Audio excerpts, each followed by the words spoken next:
स्वागत है audio web story में। आज हम जानेंगे चर्चित और प्रसिद्ध संत श्री रामपाल जी महाराज की संपूर्ण जीवनी, जन्म से लेकर आज तक का संपूर्ण सफर के बारे में। संत रामपाल जी महाराज जो कभी इंजीनियरिंग की नौकरी करके अच्छी खासी जिंदगी जीते थे, फिर वो संत क्यों बने? कौन सी घटना ने इन्हें संत बना दिया? चलिए आज जानते हैं संत रामपाल जी महाराज की संपूर्ण जीवनी, अर्थात उनका संपूर्ण जीवन परिचय। संत रामपाल जी महाराज का वास्तविक नाम क्या था? कहाँ के रहने वाले हैं महाराज जी? रामपाल जी महाराज की कौन सी जाति है? किस जाति से ये संबंध रखते हैं? कौन है इनके माता पिता, भाई पत्नी, बेटा और गुरु?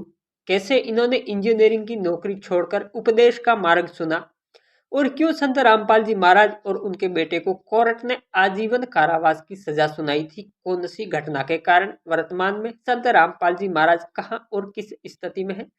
एक आपसे गुजारिश कि मेरे इस चैनल पर इसी तरह की जीवनी, बायोग्राफी और उनकी मोटिवेशनल स्टोरियां, चाहे वो किसी भी क्षेत्र से जुड़े हुए लोग क्यों न हो, इसी चैनल पर संपूर्ण जीवनी के साथ आएगी। इसलिए आपसे गुजारिश कि आप मेरे चैनल को सब्सक्राइब जरूर करें। चलिए शुरुआत करते हैं रामपाल जी महाराज के छोटे से जीवन परिचय के साथ। तो संत रामपाल जी महाराज का जन्म हरियाणा राज्य के सोनीपत जिले की गोहाना तहसील में स्थित धनाना गांव में 1951 को एक किसान परिवार में हुआ था। संत रामपाल जी महाराज का वास्तविक नाम रामपाल सिंह जाटियान था, क्योंकि रामपाल जी का जन्म जाट जाति में हुआ था, जो कि ओबीसी की एक मुख्य जाति है, जाट। संत रामपाल जी महाराज के पिताजी का नाम श्री नंदलाल और माताजी का नाम इंदिरा देवी था। रामपाल जी के माता पिता भी भक्त आचरण के थे, अर्थात वे धार्मिक प्रवृत्ति के लोग थे। संत रामपाल जी के भाई का नाम महेंद्र दास है। संत रामपाल जी का विवाह अनारो देवी के साथ हुआ था, जिनसे इनके एक बेटे का जन्म हुआ, एक पुत्र प्राप्ति हुई थी। संत रामपाल जी के बेटा है, उसका नाम है विजेंद्र। विजेंद्र जो भी उनको भी जेल में डाला गया था पुलिस ने, हम आगे चर्चा करेंगे। वैसे संत रामपाल जी कोई सन्यासी व्यक्ति नहीं है, वे एक गृहस्थी जीवन जीने वाले संत है। उनका भरा पूरा परिवार है, बेटे हैं, पोते हैं, पोती है, सब कुछ है। अब चलिए जानते हैं इनकी इंजीनियरिंग की पढ़ाई छोड़कर ये संत कैसे बने। उनके बाद जानेंगे रामपाल जी को कोर्ट ने सजा क्यों दी थी, पर पहले थोड़ी इनकी पढ़ाई के बारे में जान लेते हैं। तो संत रामपाल जी ने अपनी स्कूली शिक्षा अपने गांव से ही पूर्ण की थी, क्योंकि उनका संबंध एक खेती किसानी परिवार से है, वो जाट जाति से संबंध रखते हैं।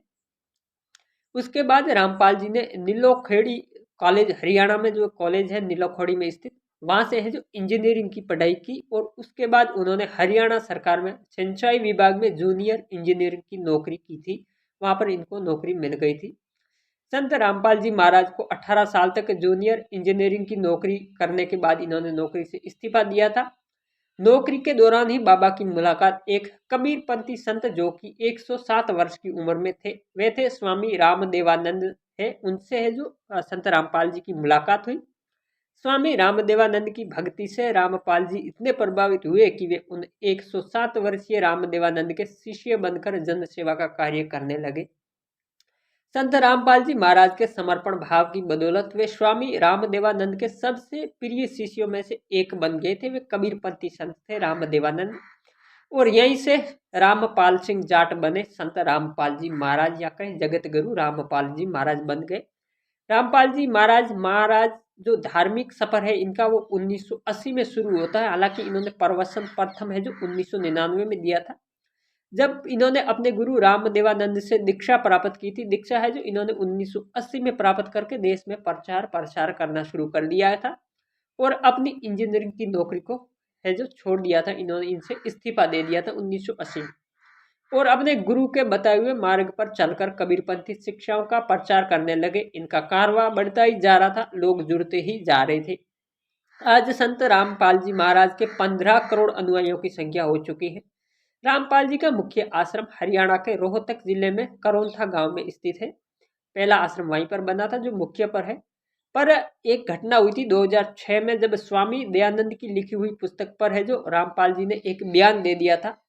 इस बयान से आर्य समाज के लोग नाराज हो गए थे और वे आंदोलन पे उतर आए थे, जिनके चलते आर्य समाज और संत रामपाल जी महाराज के जो अनुयायी थे, भक्त थे, उनके बीच में झड़प हो गई, और इस झड़प में एक व्यक्ति की जान चली गई थी। इसी का आरोप रामपाल जी के ऊपर लगाकर उन्हें पुलिस ने गिरफ्तार कर लिया। पर 2008 में जो वापस छोड़ दिया गया था। पुलिस ने उनके आश्रम को भी ये अधीन कर लिया था। जो 1999 और 90 के दशक में इनका जो आश्रम बना था, उनको भी है जो पुलिस ने अपने अधीन ले लिया था। पर 2009 में आश्रम को उसे वापस दे दिया, बाबा संत रामपाल जी के हवाले कर दिया था।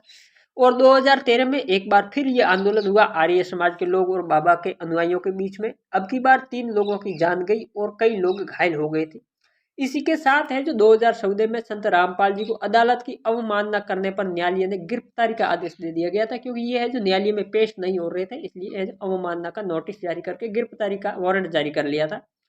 पर गिरफ्तारी में भी बहुत संघर्ष हुआ था, कई लोगों को अपनी जान गंवानी पड़ी थी। जिस तरह संत आसाराम के लिए आंदोलन हो रहा था, इसी तरह है जो रामपाल जी का अभी आंदोलन कर रहे हैं। हालांकि ये दोनों अलग है, मैं इनकी तुलना उनसे नहीं करता हूँ।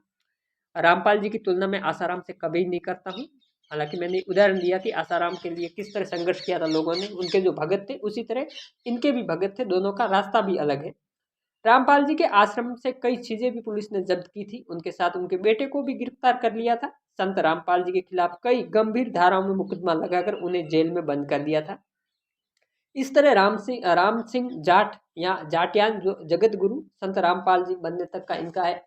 इस तरह सफर रहा, पर संघर्ष बहुत हुआ इसके जीवन में। गुरु जी के जीवन में बहुत सी मुश्किलें आई है, क्योंकि जब आप किसी संघर्ष भरे रास्ते पे चलते हैं तो आपके जीवन में है जो बहुत सारे है जो बाधाएं आती है, उस बाधाओं को पार करना पड़ता है। संघर्ष करके जीवन को आगे ले जाना पड़ रहा है। इन्होंने है जो कबीरपंथी जो भक्ति है, जो कबीरदास जी द्वारा बताया हुआ जो मार्ग है, उनके जो उपदेश है, उनका है जो ये प्रचार करते हैं, लोगों के बीच में बताते हैं। और कई तरह के जो अखंड पाखंडवाद होता है उनके खिलाफ भी है जो रामपाल जी, संत रामपाल जी महाराज है वो बोलते रहते हैं, उन चीजों का है जो ये खंडन करते रहते हैं। आप संत रामपाल जी महाराज के बारे में क्या सोचते हैं? अपना जो मन में जो भाव है वो कमेंट बॉक्स में जरूर रखें। अच्छे ही भाव रखें, बुरी बात को न रखें, क्योंकि हजारों लोगों के बीच में ये बात जाती है। आप अनुयायी है या नहीं है उससे कोई फर्क नहीं पड़ता। हालांकि आप अपने विचार है जो अच्छे विचार व्यक्त जरूर कीजिए। मैं किसी और संघर्षशील व्यक्ति की कहानी जीवनी के साथ और हाजिर होऊंगा।